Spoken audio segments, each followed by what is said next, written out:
ABC 10 News at 4 starts now. President Trump steps out of the hospital to return to the White House. What we know about the treatment he received during a 3-day COVID fight at Walter Reed Medical Center. Scientists sound the alarm about the coronavirus transmitting through air particles, why they say it's much more prevalent than originally thought. Plus, early voting is underway for an election season unlike any other. And today marks the beginning of voting for the unprecedented November election, and with it comes changes affecting your vote due to the pandemic. ABC 10 News anchor Steve Atkinson is live at the Registrar of Voters office with more on what you need to know.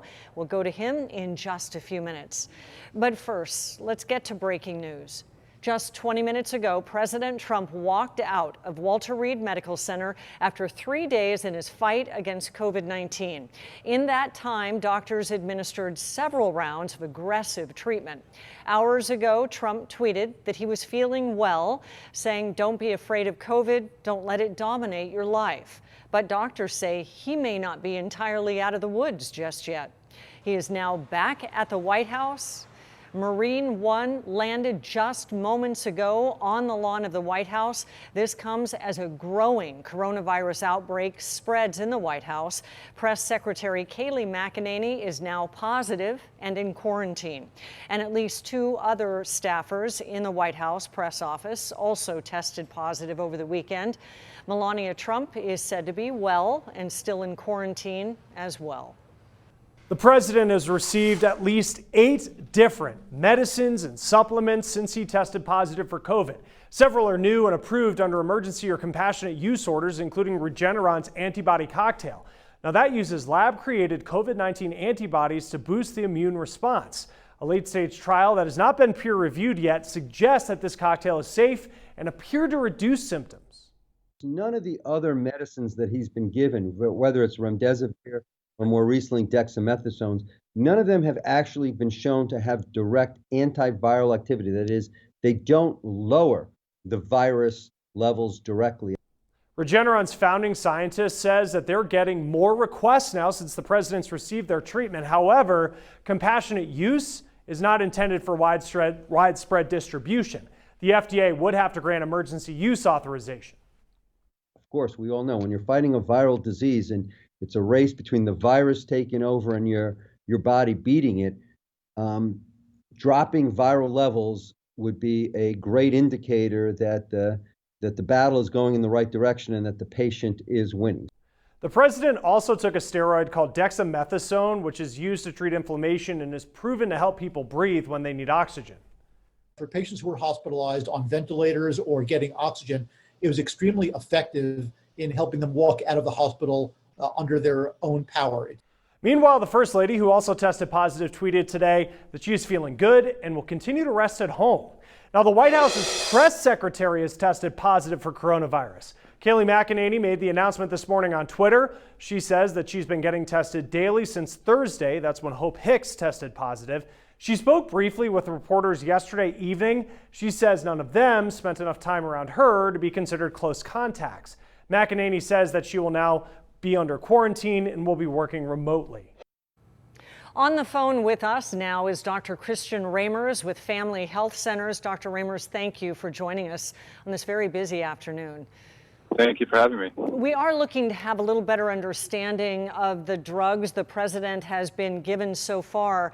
But before we talk about those specifically, just knowing the experimental cocktail that he was given, remdesivir treatment, as well as a steroid treatment, what are the indications of how sick he may have been to be on these drugs?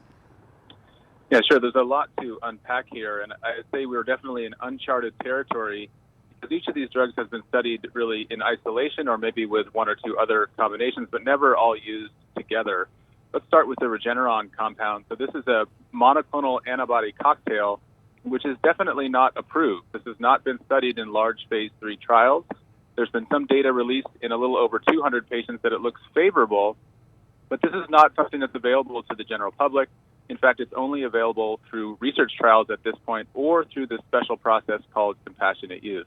The second medicine we heard about is remdesivir. This is an antiviral medicine that inhibits some of the viral machinery and presumably makes it difficult for the virus to make copies of itself. This has been studied in fairly large phase 3 trials, and although it didn't show a mortality benefit, showed a decreased duration of hospitalization. And the side effects of this one are really thought to be liver and kidney toxicity, which is not all that common.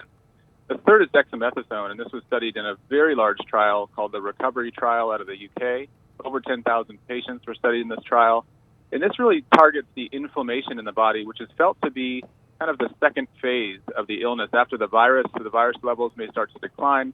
When the body's inflammation starts to do most of the damage, that's when an anti-inflammatory like dexamethasone can be useful.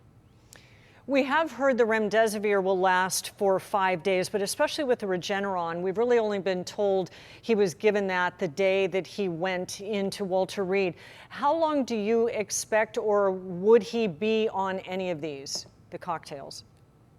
Sure. The Regeneron medication, a monoclonal antibody, is really just a single infusion. So there are several of these being studied now, one of which will soon be available in clinical trials in San Diego. And this is meant to be an infusion given as early as possible, just as a one-time dose. As you said, remdesivir is a 5-day course, and dexamethasone is typically a 10-day course. But I have seen some guidelines and some advice that if the patient is improving very drastically, that the 10-day course may not need to be completed. It should be noted that dexamethasone is available both IV and in an oral form. We've also heard even from the president's doctor, they're watching him very closely. Clearly, he's not out of the woods yet. Explain the critical days ahead. Sure, there's many reasons to still be quite concerned. There's usually an early phase of illness, which gives you sort of a honeymoon period. The 7 to 10 day time duration is a crucial one because people still have the ability to decompensate and get worse during that 7 to 10 days. But in addition to that, there are many people who, even after a mild course of COVID, can have a long duration of symptoms. This is sometimes called long COVID or post-COVID syndrome. And that involves some things like ongoing cognitive problems, fatigue that can last for a while. And then one major aspect which can sort of come later in the course is blood clots. So I think we should be watching for all of those things. Very good points. We appreciate your time and your expertise on this subject. Thank you, Dr. Christian Ramers, for joining us this afternoon. Thank you for having me. And today, scientists say that chances of catching the coronavirus from air particles is far more prevalent than originally thought. They're pointing to super spreader events at the White House as a prime example. ABC 10 News anchor Vanessa Van Hefty explains this change in course by the CDC. A team of some of the country's leading scientists published this letter in the Journal of Science today. The goal, to make it clear COVID travels in the air and people are becoming infected via inhalation. One of the standards right now is that with the 6 foot distance, which important part about it is it does not work. Aerosols will go beyond 6 feet. I think everyone's in agreement with that, and they can build up in a room. Dr. Kimberly Prather is a professor of atmospheric chemistry at UC San Diego's Scripps Institution of Oceanography. She argues the virus is being spread largely by asymptomatic people in the air we breathe.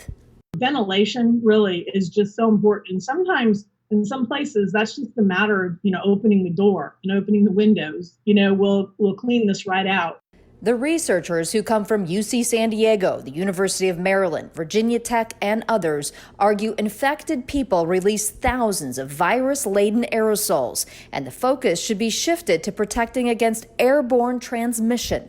In addition to existing mandates of mask-wearing, social distancing, and hygiene efforts, they urge public health officials to add clear guidance about the importance of moving activities outdoors, improving indoor air using ventilation and filtration, and improving protection for high-risk workers. This is a great example of a singular event in front of the entire world that was recorded from beginning to end, and in which the tools are present to dissect in great detail what actually happened.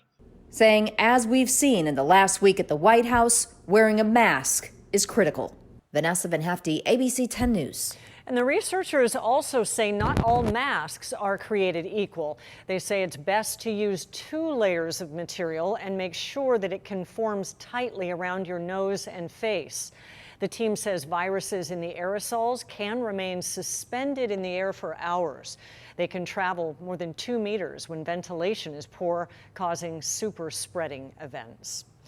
And we're 29 days away from Election Day. But if you wish, you can vote as early as today. 10 News anchor Steve Atkinson is live at the Registrar of Voters office with all of the changes during this unusual election season. Steve? Kim, so many different changes, as you mentioned, because of the pandemic here in 2020. As you mentioned, you could vote as early as today if you wanted to here at the Registrar of Voters office. They're open here for another hour, so you might want to hurry down. Or you do have 29 days, as you mentioned. Look out for these. These are mail-in ballots. They should be coming in the mail to you as of today. You have up until November the 3rd to do that as well. Or if you want to vote in person, you not only have 1 day, you now have 4 days to vote in person as well, beginning October the 31st. A lot of changes, as you mentioned. So the Registrar of Voters just wants to make sure that you know everything you need to know to make your vote count. That is the sound of election progress in a pandemic. We have 2 sorters, and each of the respective sorters run 44,000 envelopes per hour. Long before we ever heard the phrase COVID, Michael Vu and his team were planning for an election that would be heavily dependent on mail-in ballots. We have a rich history of voting by mail. In fact, 78% of San Diego County registered voters already voted by mail prior to this November election. The other 22% will now be receiving their own mail ballots this week as required by state law. What's happening on the national scale is not happening here in San Diego. While San Diego County has always been ahead of the election curve, all of this is in response to a safe and valid election during the pandemic. It's what Vu calls unprecedented. Something like what we're doing, you don't do in a 4 to 6 month period. You generally do it in a 4 to 6 year period. And yet we adapt quickly. For those who still want to vote in person, instead of 1,600 smaller local precincts, there will now be 235 super polling locations, each with socially distanced and other health protocols. And instead of 1 day of voting, you now have 4 days. You don't just have a 13-hour window on Election Day on November 3rd. You now have until on October 31st when we open these locations, all the way through the close of the polls on November 3rd at 8 p.m.